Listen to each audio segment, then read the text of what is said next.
for YouTube? It's your boy Matthew Walker. And how y'all doing today, man? Hope y'all doing good, staying well, staying healthy, all that great stuff, man. For real. And listen.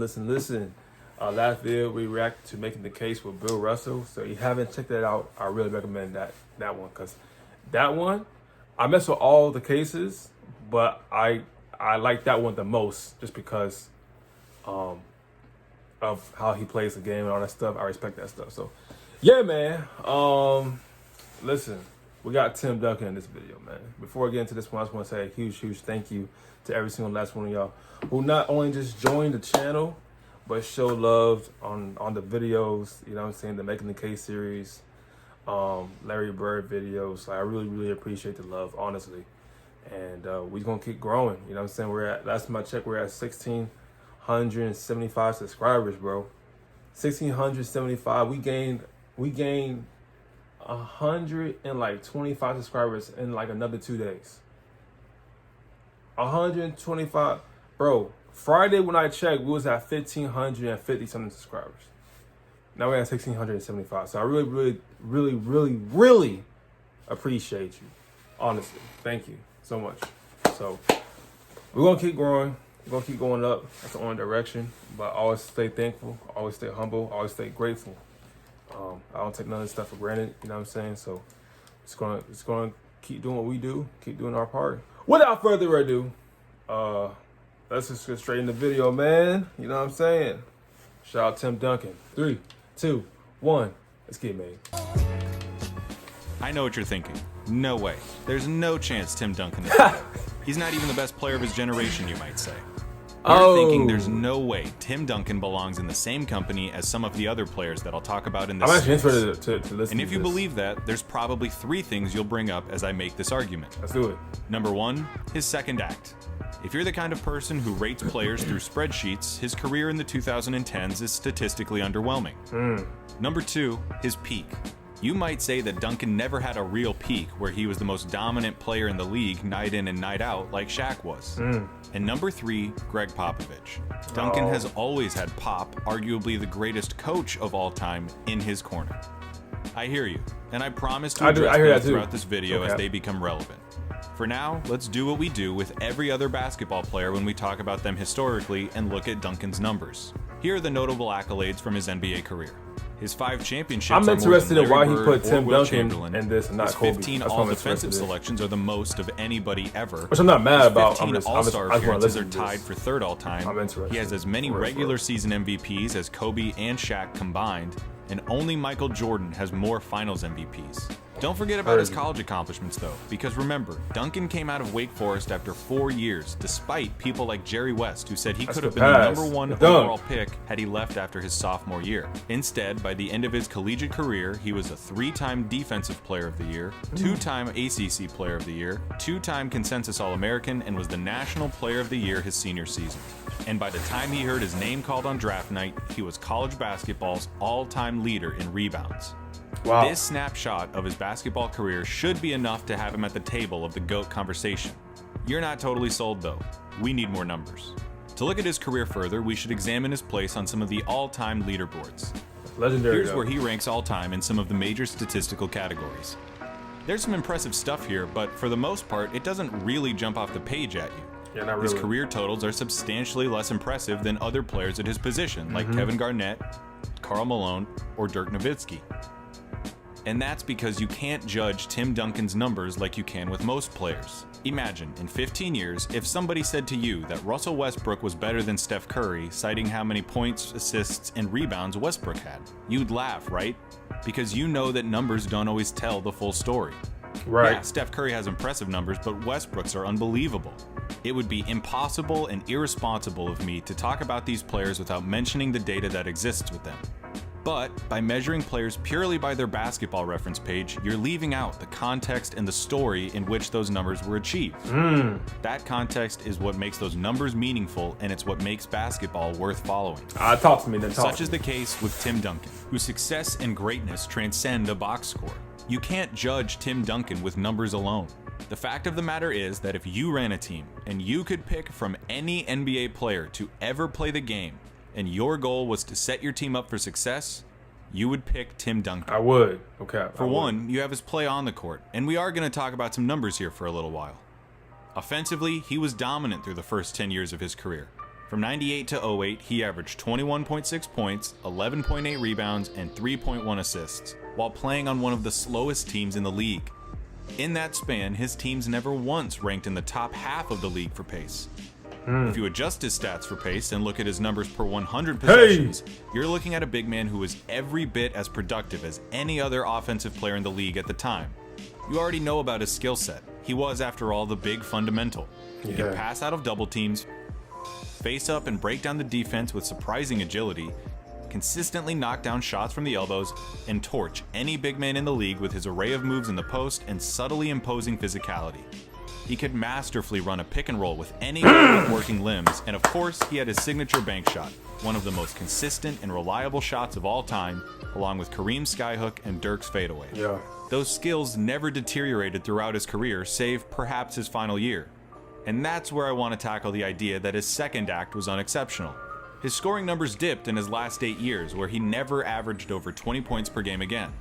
But as the Spurs offense became more collaborative and free-flowing, Tony Parker and Manu Ginobili shouldered more of that scoring burden as Duncan aged.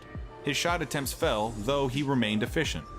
His skills hadn't waned, the Spurs just didn't need him to score 28 points every night. Gotcha. He retained his role of alpha dog and contributed in other facets of the game. He could pick his spots, put his teammates in position to succeed, and save himself undue punishment and wear until it was needed. That's why, in 2013, at the age of 36, he became the oldest player ever named to first-team All-NBA. Duncan was never a prolific scorer, even in his prime. His game was never predicated on gaudy point totals like Malone or Dirk. With a different offense, he took fewer shots. With fewer shots, he scored fewer points. The whole time, though, he remained the whole package. He was a tremendous rebounder, the go-to guy in crunch time, and don't forget, the best defender, maybe ever.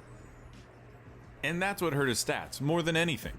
The lack of flashy numbers for defense outside of blocks and steals. It's so hard to measure how much a drive was cut off because of his presence, or a shot that was altered because of his contention.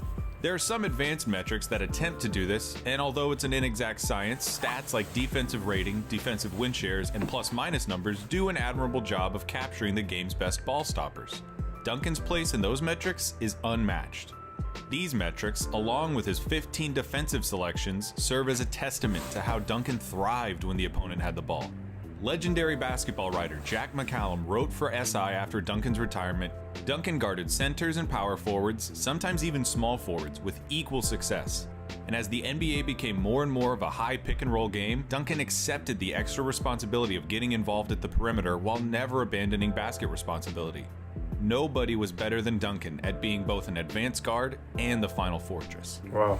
Nate Silver's 538, a website that works with data and statistical analysis in every realm from politics to sports, published this article by Neil Payne.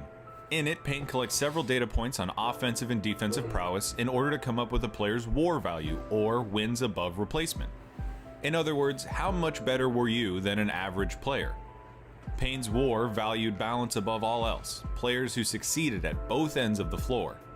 Tim Duncan was the leader by a mile. Jeez. What does all of this mean? It means that Tim Duncan was a tremendous offensive player despite the lack of volume, and one of, if not the, greatest defenders of all time. In short, his value as a two-way player is virtually unmatched in the last 50 years of NBA basketball. Wow. Alright, so enough with the numbers for right now. I want to talk about Tim Duncan when it mattered the most, the playoffs. And I want to use this time to dispute the idea that he doesn't belong in this conversation because he never had a transcendent peak. Let's do You it. can look at any numbers, read any article, talk to any fan who paid attention to the game at the time, and you'll come to the same conclusion. Tim Duncan was a killer in the playoffs. Nearly all of his most memorable performances came in the postseason, and more often than not, came in crucial games when his team needed him most. From his near quadruple-double in 2003 to close out the Nets and earn his second championship, to his 25-point first half against the Heat in Game 6 of the 2013 Finals 10 years later, there was never a moment too big for Duncan. Here are some of his playoff rankings, significantly higher in almost every category than he is in the regular season. His '99 championship run was phenomenal, where he tore through a young Kevin Garnett, the newly assembled Kobe Shaq Lakers, Rasheed Wallace's Trailblazers, and the Patrick Ewing-less 8-seed Knicks on his way to being named the second youngest Finals MVP ever. His 2002 campaign was incredibly underrated, as he carried one of the worst teams of his career to 60 wins and outplayed Shaq before being beaten by the two-time champs. His 2003 season was his best season, and we'll talk more about it in a second. Just know that his running mate, David Robinson, averaged 8.5 points and 8 rebounds in the regular season, and that Duncan's win shares in that playoff run remained the most of anybody in a single postseason. In the mid to late 2000s, Duncan's Spurs remained a fixture in the playoffs against competition like Dirk's Mavs, Nash's Suns, and Kobe's Lakers. He repaid them with 2 more titles in 05 and 07. He also gave us one of the clutch shots of his career in Game 1 against the Suns in 2008 with this. O'Neal with the help, takes it to the basket. Duncan, a three-pointer, puts it up, it's good! With a 3 in overtime. That's tough. Like I said earlier, in Game 6 of the 2013 Finals, at age 36, lot of confidence right playing there. against Wade, Bosch, and Apex LeBron on the road, Duncan put up 25 points in the first half. It would have gone down as an all-time series-clinching performance had it not been for... Catches, puts up the three, won't go, rebound Bosch. Yeah. Hey. Sha'Ray Allen. Looking for revenge in the 2014 Finals, Duncan set the tone in Game 1 with a classic 21-10 game, while shooting 9 of 10 from the field. As his final playoff hurrah in 2015, trying to defend the title at the ripe age of 38 in Game 7 of a first-round series against the Clippers, Duncan reached all the way back and put up 27 and 11, sinking crucial free throws to tie it before Chris Paul delivered this. Oh, yeah, I remember that too. Yeah. Shout out Chris Paul. The same Tim Duncan that was giving the business to a 22-year-old Kevin Garnett was the same Tim Duncan that was taking a 26-year-old DeAndre Jordan to school. He was ready to win championships from the day he entered the league to the day he left it. And I think that's why his peak is used against him as an argument here. The fact that his championship window lasted his entire 19-year career and that his teams were always somewhere between 50 and 60 wins meant that it's hard for any one of his seasons to stand out from the rest. And for some unfathomable reason, being consistently great is less of an accomplishment than being great for short stints. Like I said, his 2003 season was his best. After leading his team to 60 wins and his second consecutive MVP, Duncan eviscerated everything in his path as he tore through the playoffs. He upended the Suns, ended the Lakers' 3-year reign as champions, and outdueled Dirk before absolutely torching the Nets in the finals. By the time he was holding the trophy, it was clear beyond a shadow of a doubt that Duncan was the league's best, most complete player. Here's what the Ringer's Chris Ryan had to say about 2003 Tim Duncan. We think about the Spurs now as this international house of aesthetically pleasing basketball. They were Terminators back then, and they were squeezing the life out of the game because they were just too good. They were too good. They were military in their precision. They were unflappable. They were dirty, and Duncan was the perfect avatar of all of it. You go back and watch him now. It's unbelievable the physical contact that he's absorbing in these series against New Jersey or whoever else they were playing against. And it was just routine that you'd see him put up 20 and 20s and barely break a sweat, much less a smile. I'd be lying if I said that Duncan's peak was higher than Shaq's. But I also wouldn't feel comfortable saying that the difference between the two is great enough for me to lose sleep over. To me, the truth is that Shaq was so much more of a spectacle. To watch peak Shaq was an experience unlike anything else. To see someone of his size and stature move so powerfully and fluidly is still something of a miracle. To see Duncan at the peak of his powers was a lot like seeing him 7 or 8 years later. He was just a little faster, a bit stronger, and a touch quicker. But do aesthetics denote superiority? I'd say no. And though Shaq in his prime was certainly a more dominant offensive player, there was never a time where he could match Duncan's abilities as a defender, leader, or a teammate. The two are the antithesis of each other. Shaq loves fame. Duncan loathes it. Shaq would sometimes show up to training camp out of shape, often battled with his co-stars, and finished his career having played for 6 different teams. Duncan took great care of his body, cemented himself as the cornerstone of his franchise, and is one of the most celebrated teammates in NBA history. Yeah. Shaq left a little on the table. You could never say the same about Duncan. Shaq cared a little too much about what everyone thought about him, while Duncan couldn't have cared less. And while I'm at it, addressing the points of criticism, let's go ahead and tackle Valid points Pop. right here. Pop, to me, is the greatest coach there ever was. But he would be the first one to tell you that he wouldn't be here without Tim Duncan. Respect. For one, Duncan can play any style of basketball, in any era. You want to go old school, slow pace, dump it off to the big man down low, let him bang, and be solid on defense? Yeah. Titles. Remove the hand checking and illegal defenses, increase scoring, and start moving toward the perimeter? Titles. The league goes small ball, the pace explodes, and shooting and ball movement is more important than anything? Hey. The largest margin of victory in NBA Finals history. Second, he can play with any team. Honestly, has any superstar done more with less? Jordan had Pippen his entire run and Rodman for the last half. Bird had McHale and Parrish. Wilt had West and Hal Greer. Russell had Cousy, Jones, and Havlicek. Magic had Kareem and vice versa. Kobe had Shaq and vice versa. And LeBron has had Wade, Kyrie, and Anthony Davis. Duncan's best teammates, old David Robinson, Tony Parker, and Manu Ginobili, combined for 5 third-team All-NBA appearances and 4 second-team appearances during their time with Duncan. That's Parker impressive. and Ginobili are long shots for the Hall of Fame, and even though Robinson's in it, you wouldn't say that he was playing at a Hall of Fame level alongside Duncan. Right. Third and most importantly, Duncan forged cross. the culture of the Spurs. Pop was essential in acquiring players and reinforcing the culture that Tim wanted, but Duncan was truly the most vital component. The NBA is a star-driven league, and finding a great player who hasn't gotten a coach fired is like finding a good Star Wars movie. They're few and far between. Not only did Duncan not get Pop fired, he let Pop coach him harder than any superstar ever. If Tim had ever thought to himself, you know what, I don't feel like getting my chops roasted in front of the whole team today because I didn't box out right in practice, he could have gone right to R.C. Buford and Pop would have been gone. End of story. But Tim understood what Pop was about and trusted him enough to be mentored in an unprecedented way. He set the example for his teammates that no one is immune to criticism and that it's expected of everyone to leave their egos at the door. In 2017, the Spurs SB Nation blog Pounding the Rock spoke to Sam Walker, author of The Captain Class, a book which examines winning culture in sports, from field hockey to rugby. In an exchange, Walker said this: "The book's main conclusion is that the only one factor that must be present in order to maintain greatness over a long period of time is the presence of a particular kind of selfless, relentless, independent-minded, publicity-averse, emotionally composed captain with strong communication skills. And that's Duncan. Duncan was a pure example of the species." I love Pop, but I have to believe that Tim Duncan was the catalyst that empowered Pop to be what he is now. This isn't Belichick Brady where you wonder who made who. Pop is the greatest coach of all time because of Tim Duncan.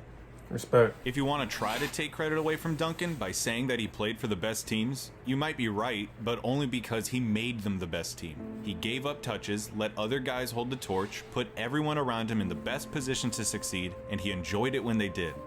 When I said earlier that the thing that hurt Duncan's stats more than anything was a lack of defensive numbers, I lied. The thing that hurt Duncan's stats more than anything was the fact that he never gave a shit about stats or awards. Ever. He wanted his teams to succeed and he wanted to win. 100%. That's it. Just listen to the way his teammates talk about him. I don't think there's a more beloved teammate than Tim Duncan. Yeah.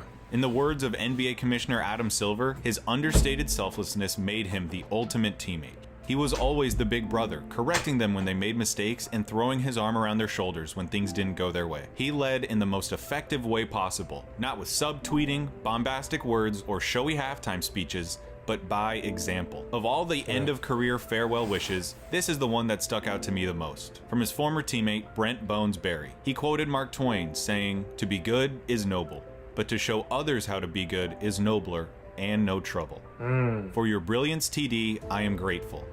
For your skills as a player, I am in awe. And for your friendship, I am honored." Milwaukee Bucks coach and former Spurs that hits assistant home Mike right there, Budenholzer bro. said to That hit ESPN's home. Kevin Arnovitz, "The magnitude of that, the number of people in this league who have enjoyed opportunity or found fortunate spots in the league, you can trace it all back to this one guy, to the way Timmy played ball and the way he conducted himself. The culture is Timmy. The NBA is a league of superstars and dynasties. From Russell to Jordan, from Chamberlain to LeBron. We remember its history through its champions. And in the history of North American sports, no one has been as good for as long as the Spurs. San Antonio's success is completely unprecedented in the world of basketball. Aside from his lockout-shortened sophomore season, Duncan won 50 or more games and qualified for the playoffs in every season of his career. He finished his career with a win percentage of 71%, the highest of anyone, in any sport, ever. The Spurs' run of success started in 1997, the year they drafted Tim Duncan. Since then, he has been the cornerstone, the engine of the franchise that has perpetually defined what winning culture looks like in and outside of basketball. And so I say again, if you ran a team and you could pick any NBA player from any era of basketball and your goal was to win, you would pick Tim Duncan. His abilities as a basketball player are what made him a superstar. But his consistency, willingness to be coached, love and support of his teammates, and humility are the things that make him transcendent. I'll let Pop have the last word. Here he is after Tim Duncan announced his retirement. You know, everybody always talks about who they like to eat dinner with. You know, if you had one night you could go to dinner, go to lunch with so-and-so, who would you like to do it with? And people say, you know, Mother Teresa and Jesus and the Dalai Lama. And okay, I get it. And I can honestly tell you,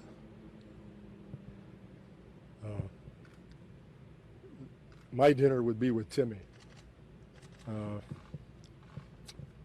And it would be because he's the most real, consistent, true person I've ever met in my life. Wow. Wow.